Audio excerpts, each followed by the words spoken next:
नमस्कार, आदाब, सत श्री अकाल और अस्सलाम वालेकुम। मैं हूं मोहम्मद अहमद काज़मी, लेकर आया हूं आपका पसंदीदा कार्यक्रम आपके रूबरू, जिसमें हम अलग अलग सब्जेक्ट्स पर, अलग अलग विषयों पर चर्चा के लिए इंटरव्यू करते हैं। और आज बहुत ही अहम और महत्वपूर्ण सब्जेक्ट है वो ये कि इस वक्त अयोध्या के मसले पर राम जन्मभूमि और बाबरी मस्जिद वाला जो केस है, उसमें हर दिन सुप्रीम कोर्ट में सुनवाई हो रही है और उसमें शायद उच्चतम न्यायालय तेज़ी से किसी फैसले पर पहुंचना चाहती है और पूरा देश एक तरह से उस पर नज़र लगाए रखे हुए है। ऐसे में जब कानूनी पेचीदगियां सामने हों तो उसे कुछ आसान होकर के समझने में मैं समझता हूँ दर्शकों को उसमें आसानी होगी, आसान लफ्ज़ों में। और एक ऑब्ज़र्वेशन जो पिछली तकरीबन 2-3 दहाइयों से एक पेचीदगी के साथ उलझा हुआ है मसला, और देश में एक तरह से कम्युनिटीज़ के बीच में एक बहुत बड़ा मसला है। इस पर बात करने के लिए हमारे साथ हैं एक वरिष्ठ पत्रकार वदूद साजिद साहब, जो एक लंबे अरसे से तकरीबन 3 दहाइयों से उससे भी ज़्यादा पत्रकारिता में हैं और उर्दू और हिंदी और अंग्रेज़ी सभी ज़बानों में लिखते भी हैं, बोलते भी हैं। तो मैं वदूद साजिद साहब, आपका वेलकम है media star world YouTube channel पर। आप ये बताइए कि जो इस वक्त कोर्ट की प्रोसीडिंग्स हैं, उससे पहले आपने ताला खुलने से और जितना भी एक विवाद, एक कंट्रोवर्सी कहिए, मुकदमा कहिए जो चला है, वो आपके सामने है। इस वक्त चूँकि एक अलग किस्म के माहौल में मुल्क के लोग जी रहे हैं और हालात निस्बतन कशीदा महसूस होते हैं, टेंशन महसूस होती है समाज में। ऐसे में इस वक्त सुप्रीम कोर्ट में जो डे टू डे हियरिंग हो रही है, उसके बारे में आप एक ऑब्जर्वर के तौर पर, चूँकि आप कानून की खबरें, कोर्ट की खबरें बहुत दिलचस्पी से पढ़ते हैं और काफ़ी बारीकी से उसे देखते हैं, अब जो कुछ कोर्ट में हो रहा है उसके बारे में आपकी क्या राय है? देखिए, ऐसा है कि ये मामला ट्रायल के मरहले से तो निकल चुका है। फैसलाबाद और अयोध्या की जो अदालतों में इसके फैसले हुए, उसके बाद ये इलाहाबाद हाई कोर्ट पहुंचा। इलाहाबाद हाई कोर्ट ने एक बहुत ही इंतहाई मुतनाज़िया और गैर मतलूब फ़ैसला किया। गैर मतलूब मैं इसलिए कह रहा हूं कि इलाहाबाद हाई कोर्ट से उस फैसले के लिए किसी भी पार्टी ने इस्तिदा या अपील या प्रेयर नहीं की थी।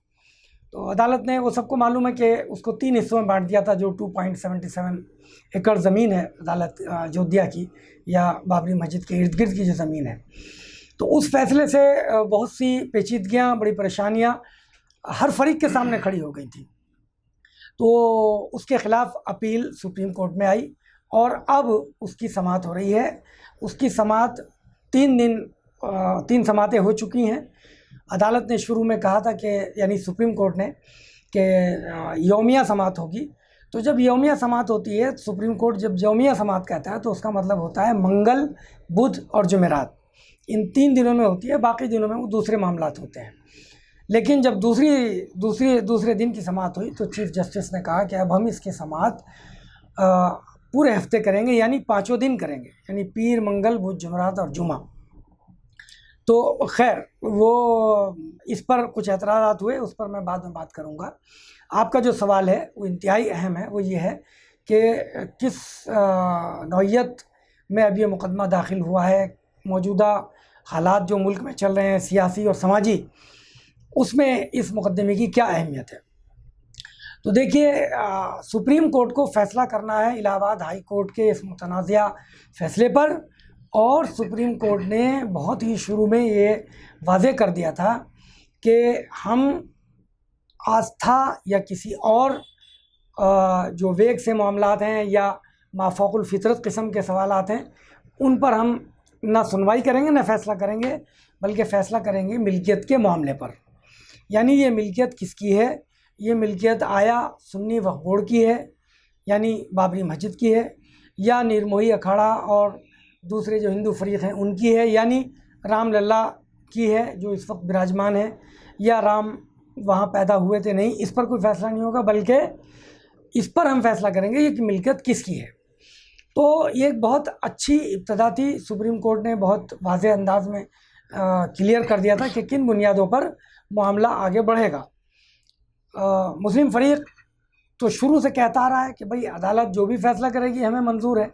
तो जाहिर है उसका ये मतलब है कि चाहे अदालत मुसलमानों के हक़ में फ़ैसला करे यानी बाबरी मस्जिद के, या मुसलमानों के ख़िलाफ़ करे यानी राम मंदिर के हक़ में फ़ैसला करे। लेकिन दूसरा फ़रीक मुसलसल यही कह रहा था कि ये मामला अदालत के दायरे इख्तियार से बाहर है, चूँकि आस्था पर अदालत कोई फ़ैसला नहीं कर सकती। तो हिंदू फरीक कभी इस पर रज़ामंद नहीं हुआ। लेकिन अब एक मोड़ आया है काज़मी साहब, बहुत ही इंटरेस्टिंग मोड़ है, बहुत दिलचस्प मोड़ है। ये जो मसालहती कमेटी सुप्रीम कोर्ट ने कायम की थी और उससे कहा था कि आप 31 अगस्त तक बताइए, 30 अगस्त तक कि मुसालत हो सकती है या नहीं, फिर उसको मुद्दत को कम किया गया 15 अगस्त, फिर उसको 31 जुलाई किया गया। तो खैर वो मसालती कमेटी ने अपनी रिपोर्ट दे दी है और उस रिपोर्ट में बड़ी दिलचस्प बात सामने आई है।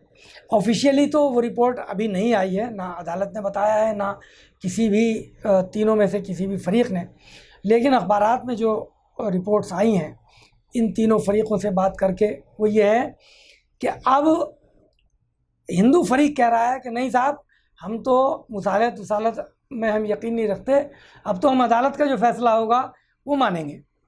और मुस्लिम फरीक ने ये कहा कि भाई ठीक है, अगर मुसालत से बात हो सकती हो तो बहुत ही अच्छा, ताकि कोई बदमज़गी ना हो अदालत के किसी भी मुमकिन फ़ैसले के बाद।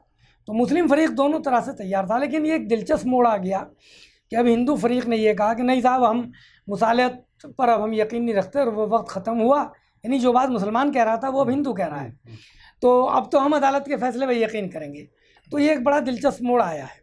यानी दोनों पार्टियां अलग अलग वक्त पर ये कह चुकी हैं कि अदालत का जो फैसला आएगा वो मान लेंगे।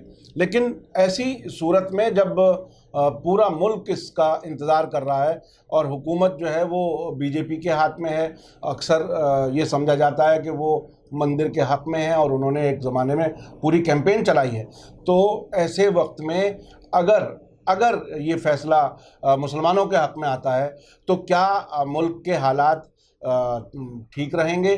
क्या जो एक और प्रपोज़ल पर अक्सर कभी कभी मुसलमानों के दरमियान भी बहस होती है, दूसरे जो और लोग भी हैं वो ये कि कोई ऐसा कंप्रोमाइज़ निकल आए कि अयोध्या का मामला जो है वो इनको दे दिया जाए और आगे कोई और डिमांड ना हो, तो वो चीज़ें दबती चली गई। और एक नज़रिया ये भी था कि जब जो बज़ाहिर यानी नंबर की तादाद के हिसाब से मजबूत पार्टी नज़र आती है, उनके शायद नाकाम होने से बचाने के लिए ये बातचीत का रास्ता कोर्ट ने कहा था।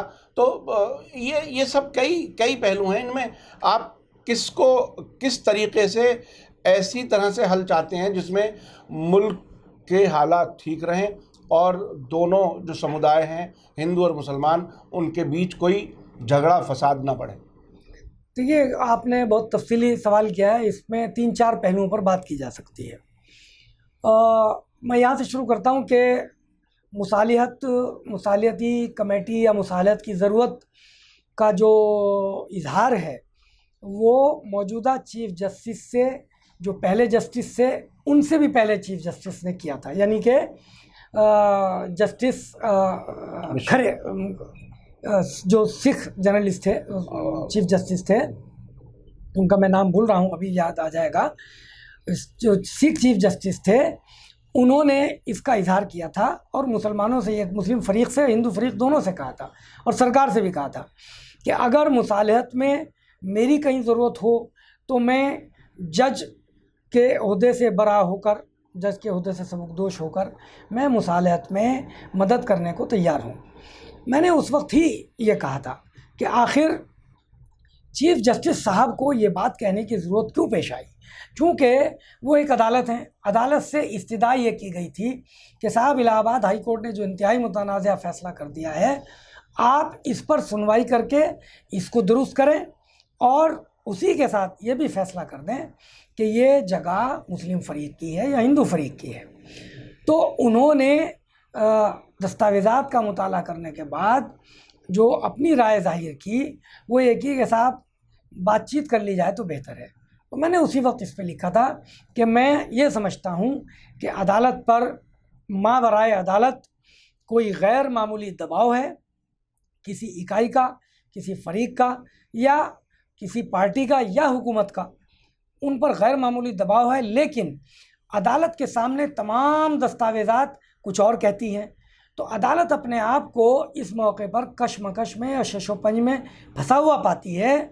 इसीलिए चीफ जस्टिस ने ये एक रास्ता निकालने की कोशिश की है कि भाई फिर दोनों फरीक बैठकर फैसला कर लें, वो ज़्यादा बेहतर रहेगा। अदालत को ये डर है कि अदालत जब दस्तावेज़ात, सबूत और शवाहिद और कानून और आइन की रोशनी में फ़ैसला करेगी तो वो फ़ैसला कुछ ऐसा होगा कि किसी एक मुतशद्दिद फरीक को पसंद नहीं आएगा। तो अदालत ने ये तमाम फोर्सी करते हुए, यानी कुछ चीज़ों को मावराए पसे आईना देखते हुए और ये महसूस करते हुए कि मुल्क के हालात अच्छे नहीं रहेंगे, और ये महसूस करते हुए कोई एक फरीक कमज़ोर है और अगर उसके हक़ में फ़ैसला आ जाता है तो उसको दबाने की कोशिश की जा सकती है, मुल्क के हालात ख़राब हो सकते हैं। तो चीफ़ जस्टिस साहब ने ये राय पेश की। तो मैंने कहा था कि अब मुसलमान ये कह दें कि साहब हम तो अदालत के सामने सरनिगू हैं, अदालत जो फ़ैसला करे वो हमें मंजूर है, और मुस्लिम फ़रीक को महसूस कर लेना चाहिए और इदराक कर लेना चाहिए कि हालात अच्छे नहीं हैं। लेकिन उसके बाद वो मामला आगे नहीं बढ़ा और दोनों फरीक ने कहा कि नहीं, हम तो अदालत में बहस करेंगे। तो फिर जो दूसरे चीफ जस्टिस आए, जस्टिस दीपक मिश्रा, उन्होंने भी दबे लफ्ज़ों में यही कहा था कि भाई आप लोग मुसालहत कर लें तो बेहतर है, लेकिन मैं सुनने के लिए तैयार हूँ मुकदमा। अगर आप लोग अदालत में मुसालहत नहीं करना चाहते तो मैं मुकदमा सुनने के लिए तैयार हूँ। और चीफ जस्टिस दीपक मिश्रा साहब ने ये वाज़ेह कर दिया था कि हम यानी अदालत आस्था पर कोई किसी सवाल को नहीं लेगी, बल्कि मिल्कियत की बुनियाद पर फैसला करेगी। लेकिन चीफ जस्टिस दीपक मिश्रा साहब के ज़माने में, उनके रहते हुए ये मामला अदालत के सामने नहीं आया और मुख्तलिफ़ फ़रीक़ों ने इस्तदा की, ख़ासतौर पर कांग्रेस के वकील ने, यानी मुस्लिम वकील ने, मुस्लिम फ़रीक़ के, कि साहब इसको आप जो 2019 के इलेक्शन हैं उनके होने तक टाल दीजिए।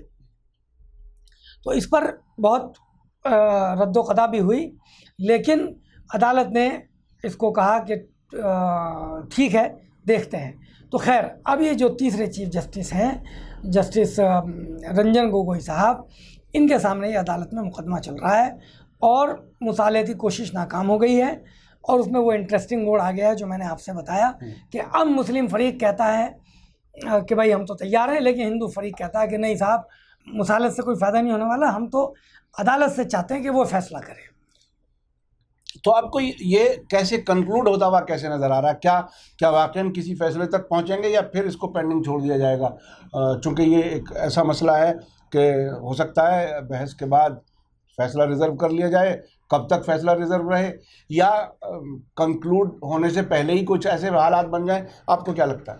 देखिए, चीफ जस्टिस ने और उनके साथ जो दूसरे साथी हैं, उन्होंने बहुत क्लियर कर दिया है पिछली 3 बहसों में कि वो आइन, कानून, दस्तावेज़ात, दस्तावेज़ी सबूत और शवाहिद, उनकी रोशनी में फ़ैसला करेंगे और जल्दी ही करेंगे।